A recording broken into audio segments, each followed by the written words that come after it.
जय जिनेन्द्र।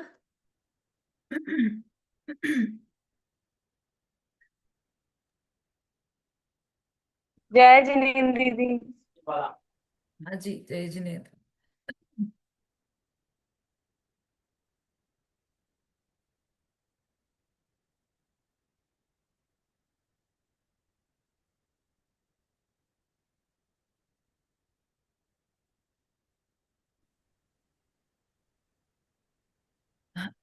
मंगला।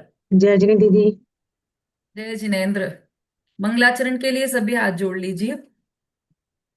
नमो अरिहंताणम, नमो सेताणम, नमो आयरियाणम, नमो उवझायाणम, नमो लोये सवसाहुणम,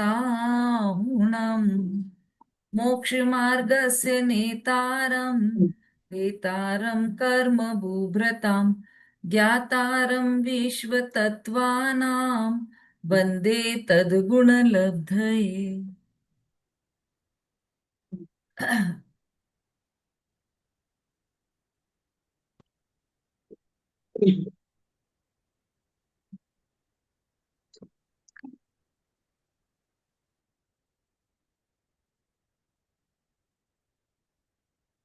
तत्वार्थ सूत्र जी ग्रंथ चल रहा है हमारा,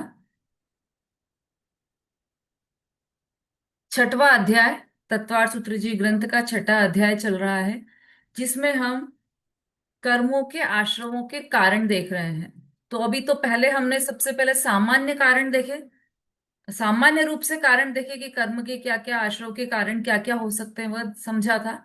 अब हम एक एक कर्म को पकड़कर और उसके आश्रव के कारण क्या है वह हम समझ रहे हैं। कल हमने ज्ञानावरण और दर्शनावरण कर्म के संबंध में समझा था। उससे पहले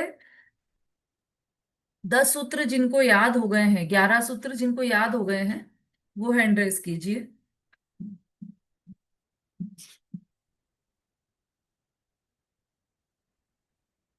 सुषमा जी। हाँ दीदी, जय जिनेन्द्र। काय वांग मने है कर्म योग्य है से आश्रवे शुभे पुण्यस्या शुभे पापस्या से कषाया कषायोः सांप्रायिकेर्या पथ्यो इंद्रिये कषाया व्रत क्रियाः पंचचतुः पंच पंचविंशति संख्याः पूर्वस्य भेदाः तीर्व मंद ज्ञाता ज्ञात भावाधिकरण वीर्य विशेषेभ्यस तद विशेष है अधिकरणम जीवा जीवाः आद्यम समरम समारंभारंभ योग कृत कारितानुमत कषाय विशेषैस त्रिश त्रिश त्रिश चतुश्चय कषः निर्वर्तना निक्षेप संयोग निसर्गाः द्वि चतुर द्वि त्रिभेदाः परम तत्प्रदोष निन्नव मात्सर्यांतराया साधनोपघाता ज्ञान दर्शना वर्णयो।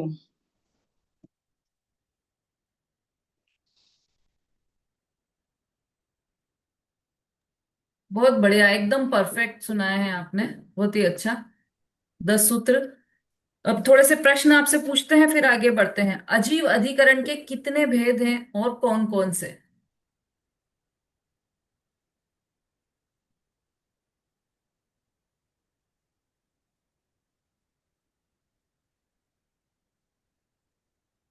अजीव अधिकरण के भेद, मनी जी बोलिए।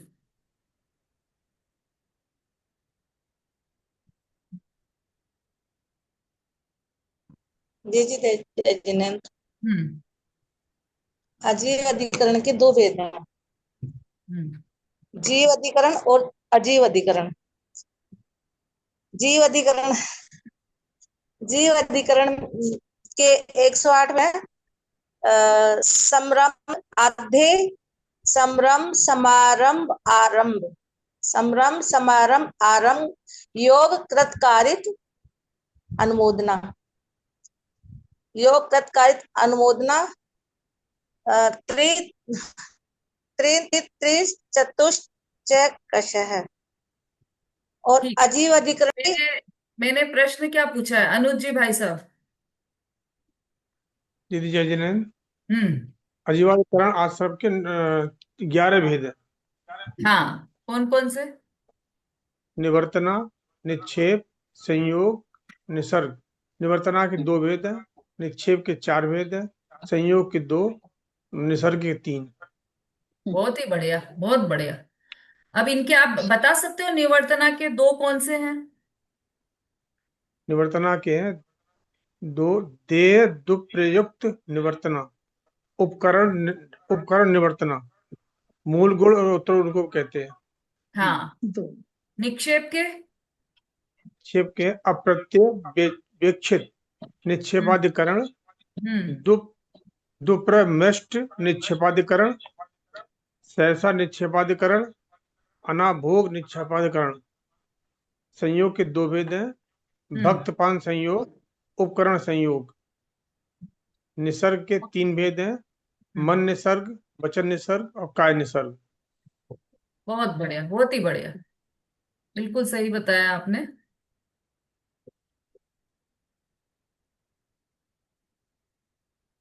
प्रदोष किसे कहते हैं? प्रदोष किसे कहते हैं? रेणु जी।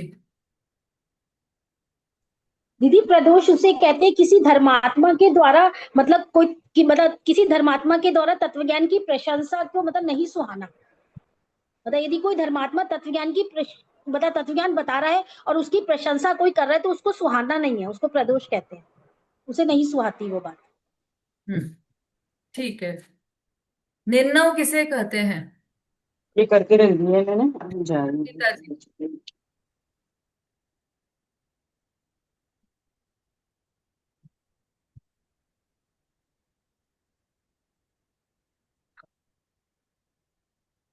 संगीता जी जल्दी बोलिए। जी दीदी, क्या पूछा दीदी? वो थोड़ी सा वो देखने लग गई। निर्णव किसे कहते हैं?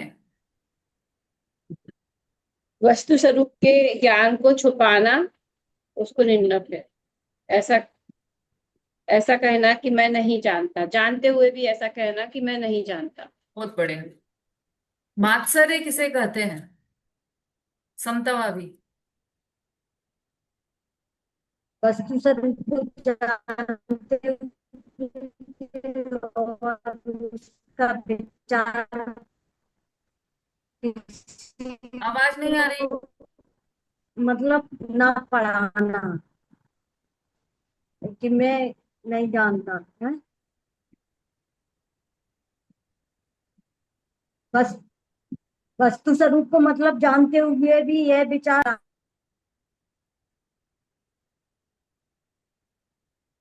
ठीक है, चलिए। मात्सर्य मतलब मान भाव से ऐसा कह देना कि ये भी पंडित हो जाएगा, तो ऐसा कह देना कि मुझे नहीं पता है। अंतराय किसे कहते हैं? शशि जी। जय जिनेन्द्र दीदी। हम्म।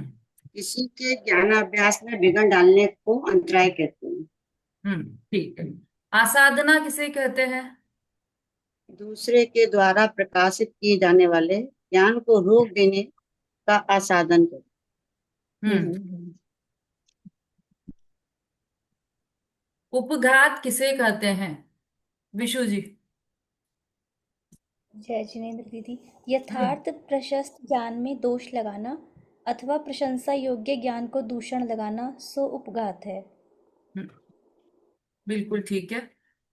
मतलब आप ये देखिए कि ये जो सभी जो विशेषण, मतलब सभी जो इसके भेद प्रभेद हैं,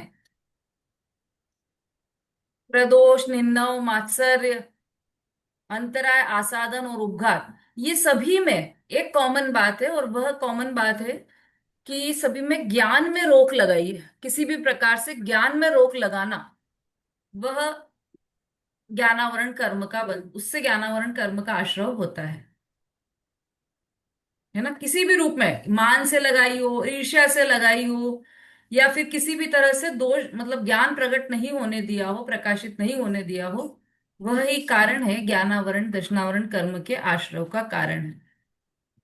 कल हमने इसके दर्शनावरण के कर्म के आश्रय के कारण जो विशेष रूप से बताए तत्वार्थ सार में, वह भी हमने पढ़े थे।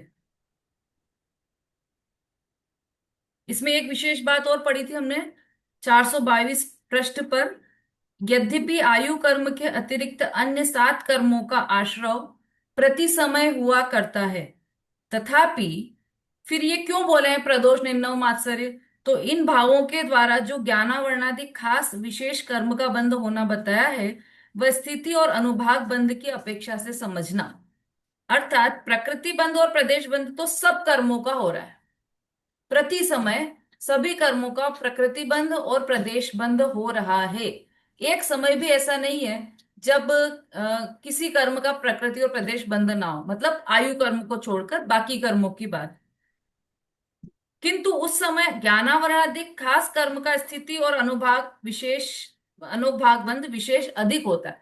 प्रकृति बंध प्रदेश तो सभी कर्मों का हो रहा है, लेकिन जिस समय ये ज्ञानावरणी कर्म बन रहा है, जो ये कारण बताए प्रदोष निर्णव मात्सर्य, उस समय ज्ञानावरणी दशनावरणी कर्म का, उसके अनुभाग का विशेष बंध होता है। अनुभाग बंध और स्थिति बंध अधिक होता है उसमें, इसलिए ये कारण बताए हैं।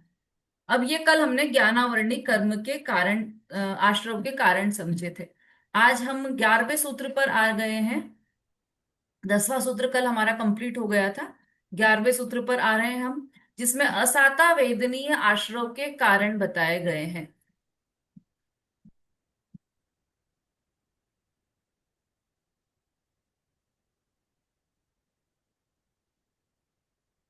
अब ये असाता वेदनीय कर्म क्या है?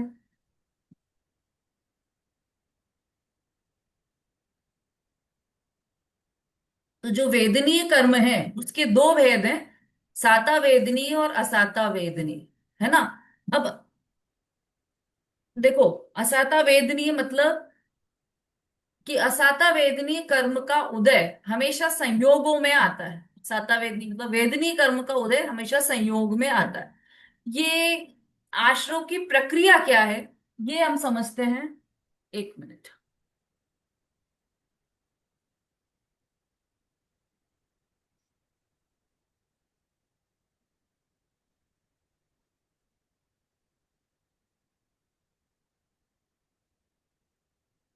आश्रव होता कैसे है, बंध होता कैसे है? तो पहले तो कर्म क्या है और नो कर्म क्या है, ये हमें समझ में आना चाहिए। कर्म 3 प्रकार के हैं, द्रव्य कर्म, भाव कर्म और नो कर्म, है ना। तो जो अनुभाग है वह क्या है? कर्म को, कर्म में फल देने की जो शक्ति है उसे ही अनुभाग कहते हैं, और वही भाव कर्म है। भाव कर्म मतलब आत्मा में उत्पन्न होने वाले मोह राग द्वेष कषाय आदि विभाविक भाव, ये सब भाव कर्म है ना। यही तो है सामर्थ। मतलब जितने तीव्र कषाय रूप परिणाम होंगे, जिसके तीव्र कषाय रूप परिणाम होंगे उसके तीव्र बंध होगा, जिसके मंद कषाय रूप परिणाम होंगे उसे मंद बंध होगा। तो ये जो फल देने की सामर्थ्य है वो यहीं से तो निकली है, भाव कर्म से ही। ठीक है।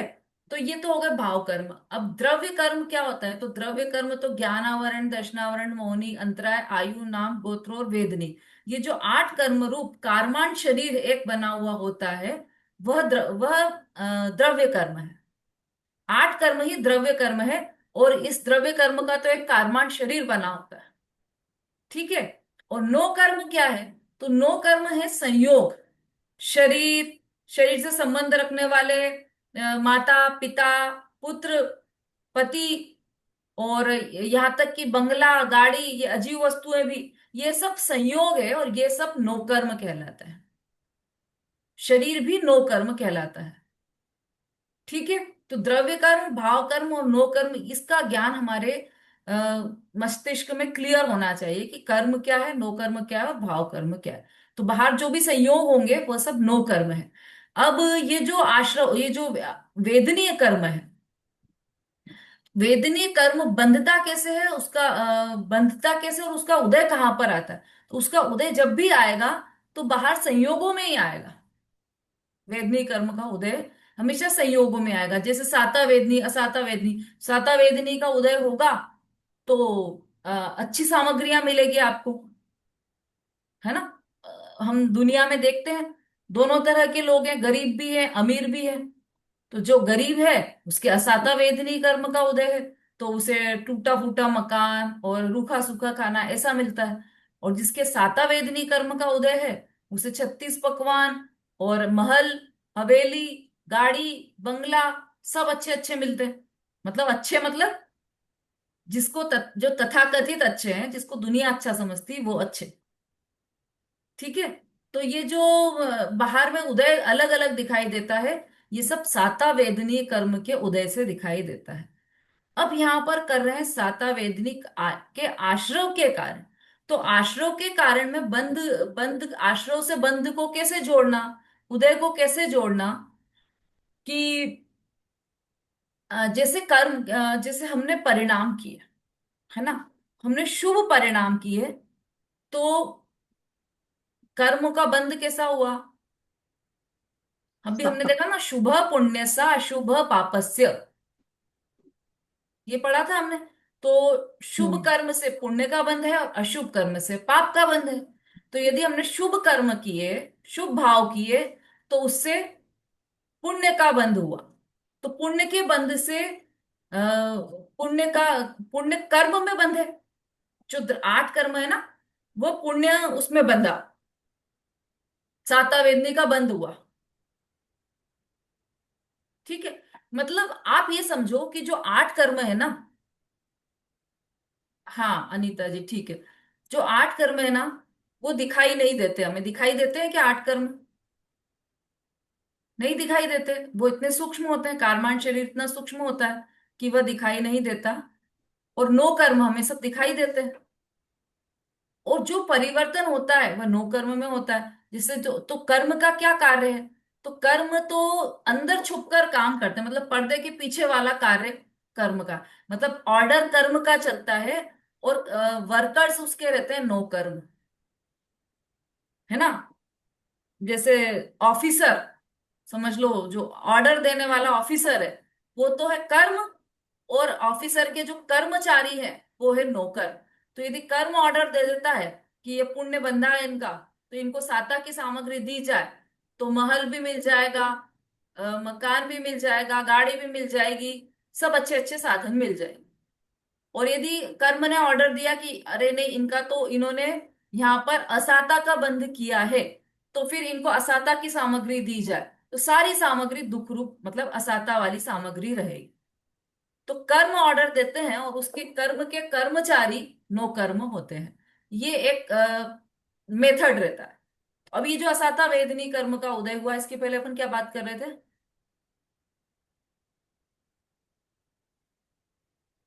हाँ, कर्म, नो कर्म, भाव कर्म की बात कर रहे थे हम। तो कर्म, कर्म स्वयं दिखाई नहीं देता, लेकिन उसके अनुसार ही नो कर्म में नो कर्म का उदय होता है। कर्म के अनुसार नो कर्म का उदय होता है, मतलब साता वेदनी और असाता वेदनी का उदय इस तरह से होता है। तो कर्म, हमने कुछ परिणाम किए, हमने शुभ परिणाम किए, उससे पुण्य का बंध हुआ। पुण्य का बंध कहाँ पर हुआ? द्रव्य कर्म में, साता वेदी। भाव कर्म में या नो कर्म में? पुण्य का बंध कहाँ पर हुआ सुषमा जी? द्रव्य कर्म में। Very good. द्रव्य कर्म में, क्योंकि पुण्य शब्द बोला है ना, पुण्य का बंध बोला है, तो वो द्रव्य कर्म में हम्म। हुआ। शुभ बोलते हैं तो शुभ तो भाव होते हैं, तो वो भाव कर्म की बात होती। अंतर समझना दोनों का। जब भाव की बात होगी तो शुभ कहलाएगा, जब बंध की बात होगी, आश्रव की बात होगी, तो वह पुण्य कहलाएगा। तो पुण्य बंध हुआ, तो पुण्य बंध हुआ, और उसके कारण उसने जो कर्म है, पुण्य बंध के जो कर्म है, कर्म में बंध हुआ, द्रव्य कर्म में। तो उसने ऑर्डर दिया 9 कर्म को कि इन्होंने पुण्य का बंध किया है, जाओ इनको साता की सामग्री दे दो सारी, इनको जिनवाणी दे दो, जिनवाणी का संयोग दे दो, इनके घर के पास में जिन मंदिर बनवा दो ताकि ये प्रतिदिन दर्शन करे, इनके इनको गाड़ियां दे दो ताकि ये प्रतिदिन जिन मंदिर जा सके, सारे पुण्य के संयोग दे देगा। तो ये प्रोसेस हुई। तो प्रोसेस शुरू कहाँ से हुई थी और खत्म कहाँ पर हुई? शुरू हुई थी परिणाम से, अपने भावों से, और खत्म कहाँ पर हुई? उदय के रूप में। भाव से कर्म बंद हुआ और बंद से उदय में आया। अब उदय आया जैसे इसको गाड़ी मिल गई, उदय में आ गई गाड़ी, है ना। उसने ऑर्डर दिया कर्म ने कि इनका पुण्य बंध है तो इनको गाड़ी दी जाए। अब उदय में गाड़ी मिल गई, अच्छी 4 व्हीलर गाड़ी मिल गई। अब क्या, अब ये आप पर डिपेंड है कि उस उदय का उपयोग आप कैसे करते हो, आपके परिणाम परिणाम कैसे होते हैं। तो एक के तो परिणाम हुए गाड़ी देखकर कि चलो अब तो हम एक लॉन्ग ट्रिप पर जाएंगे, अब तो हम ऊटी मसूरी घूम कर आएंगे, है ना। एक के तो ऐसे परिणाम हुए। और दूसरे के ऐसे परिणाम हुए कि चलो अब तो तीर्थ यात्रा पर चलते हैं, अब तो मंदिर जाने में कोई दिक्कत नहीं रहेगी, हम गाड़ी का ऐसा उपयोग करेंगे। तो दोनों के परिणाम, उदय दोनों के सेम है लेकिन परिणाम दोनों के विभिन्न है। तो उदय के कारण परिणाम नहीं है, परिणाम स्वतंत्र है और उदय स्वतंत्र है। ये बात समझ में आ गई। उदय से परिणाम का संबंध नहीं, क्या क्या करे, हमारा उदय ही ऐसा है, हम धर्म कर ही नहीं सकते। तो ऐसा कभी भी नहीं हो सकता। किस कैसा भी उदय हो, बाहर में कितनी भी बीमारी हो, आप धर्म स्वाधीन होता है, धर्म पराधीन नहीं होता है। तो आप धर्म कर सकते हो, किसी भी परिस्थिति में आप धर्म कर सकते हो, क्योंकि उदय डिफरेंट होता है और आपके परिणाम डिफरेंट है। ये गाड़ी के उदाहरण से समझ में आ गया होगा ये, कि गाड़ी मिली है, उसका हम उस समय हमारे परिणाम कैसे हो रहे हैं। अब वो जो परिणाम हुए, किसी के ऐसे परिणाम, गाड़ी को देखकर ये परिणाम हुए कि मुझे तो घूमने फिरने जाना है, मुझे तो ऊटी मसूरी जाना है, उससे पाप का बंध हुआ। और पाप के बंध से फिर क्या होगा कि अगला परिणाम, मतलब उसका उदय ऐसा आएगा कि अगले जन्म में गाड़ी ही नहीं मिलेगी, है ना।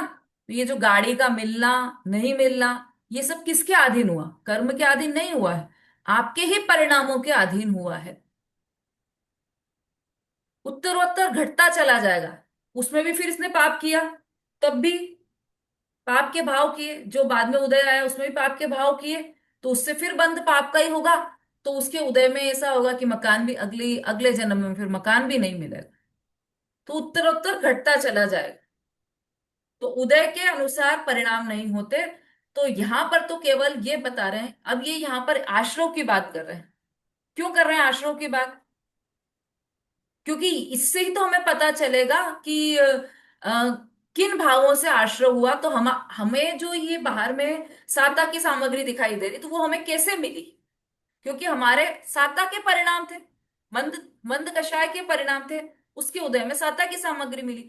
हमार अब हमें असाता की जो सामग्री मिली है, असाता का उदय मिला है, हमारे शरीर में बीमारी ऐसी चल रही है, कोई प्रॉब्लम ऐसी हो गई है, हमें डायबिटीज हो गई है, हमें बीपी हो गया है, हमें कैंसर हो गया है, कुछ भी बीमारी हुई है, उसका क्या कारण है कि अरे वो तो ऐसा हुआ कि एक बार ऐसा टेंशन आया कि वो बीपी हाई हुआ, तब से हमें बीपी की बीमारी लग गई।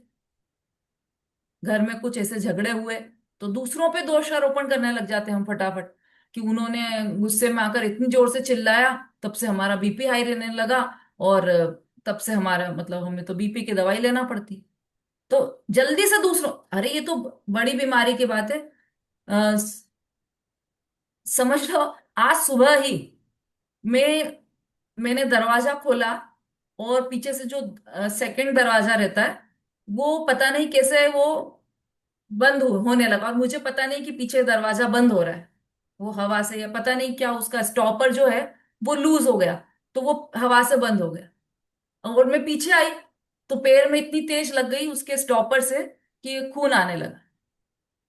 अब फर्स्ट थॉट क्या आया ऐसे समय में, मैं कितने दिन से कह रही हूँ कि स्टॉपर ठीक करवाओ, स्टॉपर ठीक नहीं करवाया इसलिए मुझे लग गई, फर्स्ट थॉट। क्योंकि सबसे पहले हम दूसरों पर दोषारोपण करते हैं, है ना। फिर थोड़ा भी तत्व ज्ञान सुना हो, समझा हो, तब जाकर थोड़ी सी शांति आती कि नहीं नहीं, ये तो मेरा ही कर्म का उदय है। फिर और जिसने समझ लिया है वो समझ, उसको ये समझ में आता है कि कर्म का उदय कुछ नहीं होता है, कर्म बंधे ही वैसे थे। अरे कर्म बंधे ही वैसे थे तो क्यों बंधे थे, कि मैंने परिणाम ही ऐसे किए थे पहले कभी, कि उसके उदय में ये ऐसा हुआ है। तो तुरंत परिणामों के संभाल पर ध्यान जाता है कि अब मुझे ऐसे परिणाम नहीं करना।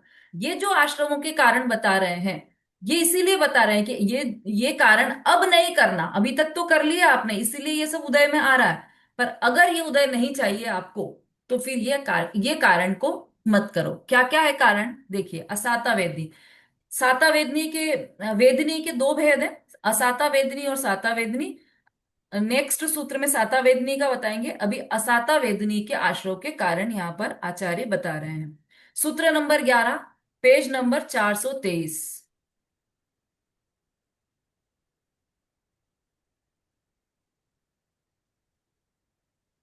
दुख शोक तापा क्रंदन वद परिदेव नान्यात्म परो भय स्थानान्य सद्वेधस्य।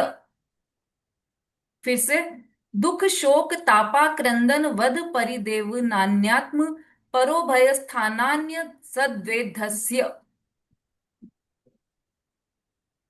हाँ जी, पहले ही हैंड रेज हो गए हैं। चलिए बोलिए संगीता जी। जी मैं तो पढ़ने के लिए, टीका पढ़ने के लिए सूत्र पढ़िए पहले। तो पढ़ू। दुख शोक तापा क्रंदन वद परिदेव नान्यात्म परो भय स्थानान्य सद्वेदस्य। बहुत बढ़िया, फिर से पढ़िए।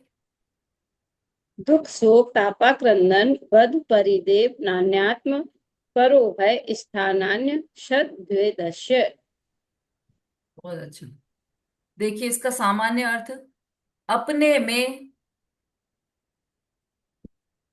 पर में और दोनों के विषय में स्थित दुख शोक ताप आक्रंदन वध और परिदेवन, ये असाता वेदनीय कर्म के आश्रव के कारण हैं।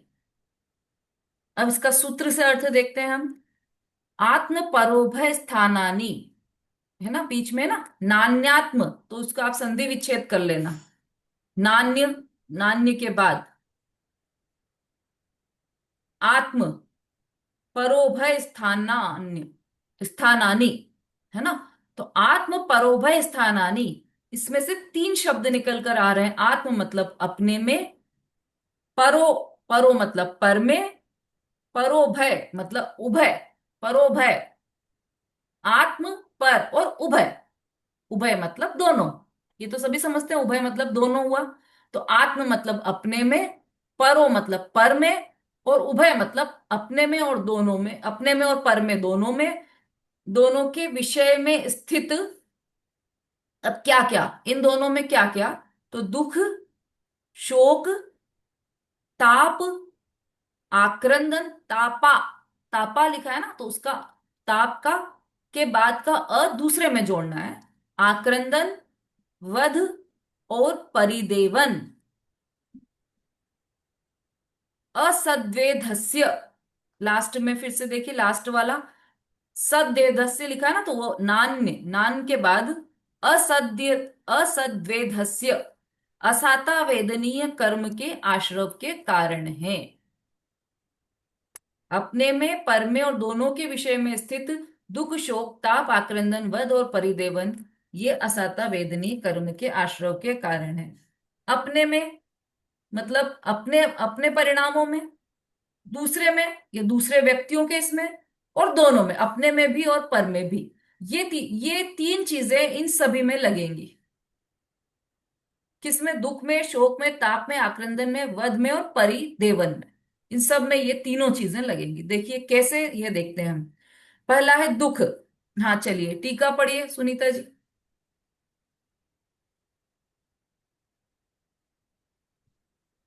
जय जिनेन्द्र दीदी।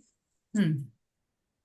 टीका नंबर 1, दुख पीड़ा रूप परिणाम विशेष को दुख कहते हैं। शोक अपने की लाभदायक मालूम होने वाले पदार्थ का वियोग होने पर विकलता होना सो शोक है। तापह संसार में अपनी निंदा आदि होने पर पश्चाताप। आक्रंदन पश्चाताप से अश्रुपात करके रोना सो आक्रंदन है। वधः प्राणों का वियोग करने को वध कहते हैं। परिदेवन शंख क्लेश परिणामों के कारण से ऐसा रुदन करना कि जिससे सुनने वाले के हृदय में दया उत्पन्न हो जाए, सो परदेवन है। यद्यपि शोक ताप आदि दुख के ही भेद हैं, तथापि दुख की जातियां बताने के लिए ये दो भेद बताए हैं। नंबर 2, स्वयं को, पर को या दोनों को एक साथ दुख शोक आदि उत्पन्न करना सो असाता वेदनीय कर्म के आश्रव का कारण होता है। दुख, सबसे पहले दुख, पीड़ा रूप परिणाम विशेष को दुख कहते हैं।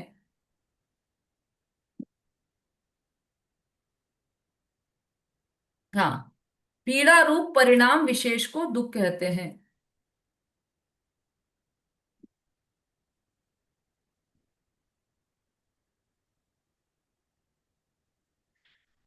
पीड़ा रूप परिणाम, ये तो बिल्कुल सिंपल सी बात है।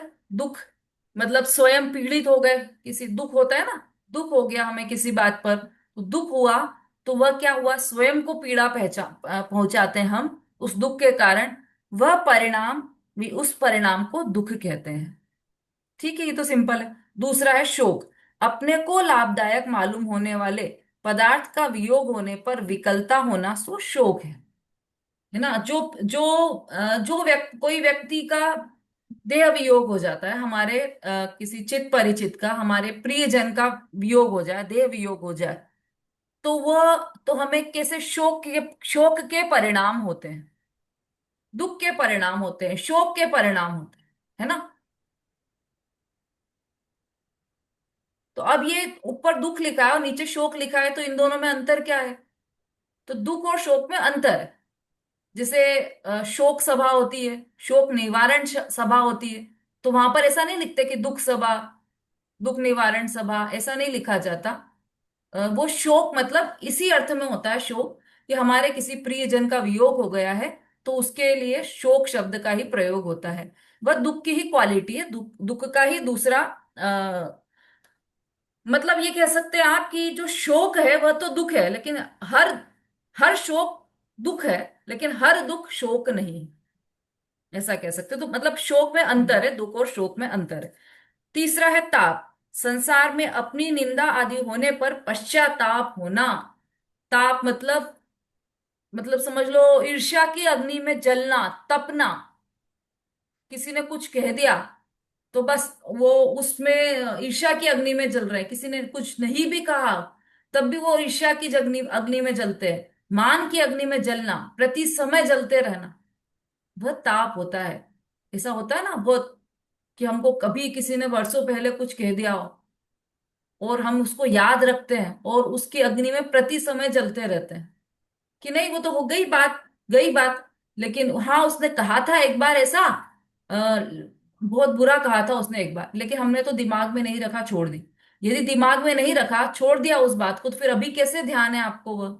इसका मतलब कि वह आपके अंदर चल रहा है, उसके ताप से आप तापित हो, उसकी अग्नि में आप जल रहे हो, यह ताप है। तो यह भी दुखदाई है।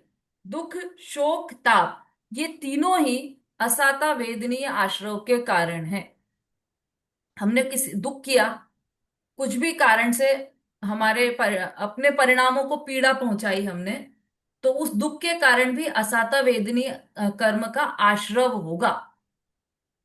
और हमने शोक किया, प्रियजनों के जाने पर शोक किया, तो उससे भी हमारे हृदय को जो पीड़ा पहुंच रही है, उससे हमें असाता वेदनी कर्म का आश्रय हुआ। ताप से भी, जो हमने बेर पाल रखा है, जो ईर्ष्या जिसके कारण हम तप रहे हैं, ऐसे क्रोध के कारण भी हमें असाता वेदनी कर्म का आश्रय होगा। संसार में अपनी निंदा आदि होने पर पश्चाताप, निंदा कर दी किसी ने तो पश्चाताप, पश्चाताप मतलब आताप, ताप, ताप वाला ज्वर, फिर आक्रंदन, पश्चाताप से